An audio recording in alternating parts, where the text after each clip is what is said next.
જેતપુરમાં ગયો તો હું ડાયરો કરવા માટે. ડાયરો કર્યા પછી મને પ્રતિભાવ મળ્યો, ખેડૂતનો પ્રેમ મળ્યો એટલે મને એમ થયું હું ફરીવાર સાવણીમાં જઉં. સમર્થન આપ્યું સાવણીમાં, બીજી વાર જો સમર્થન આપ્યું સાવણીમાં, ત્રીજી વાર મને ના પાડવામાં આવી આગેવાનો દ્વારા. ખેડૂતને ખેડૂતના ના પાડતા, આગેવાનો ના પાડે. એમને શું તકલીફ હોય કે ખબર તમે ન આવતા. એટલે પછી કીધું હવે ખેડૂતને હું જાણતો કરતો મને આવા ના પાડે, કારણ ખેડૂત મારી માથે નો ઓડિયો ગોળ્યો નાખે કે મને આવવાની ના પાડે છે.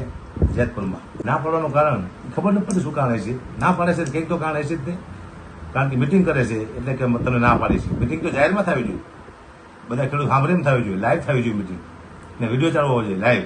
સાનિમાની મિટિંગ શું લે કરવાની? એવી કેવી મિટિંગ કરો તમે? ખેડૂતને ખબર ન હોય એવી? ખેડૂતને ખબર હોય તમે મિટિંગ, તમે આગેવાન છો. હું આગેવાન હોય તો હું એકલો મિટિંગ કરું, કોઈને આજે એનું ગમે ને મિટિંગ કરવાનું હોય. આખી સમિતિની મિટિંગ કરે તો લાઈવ થવું જોઈએ, એમાં શું બોલે છે બધાને ખબર હોવી જોઈએ. એવી મિટિંગ કેવી છે ખાનગી થાય? ખેડૂતને ખબર પડવી જોઈએ કે આપણી માટે કોણ લડે છે, શું લડે છે, આપણી માટે કોણ શું ન્યાય માંગે છે. લાઈવ ટુ લાઈવ થવું જોઈએ.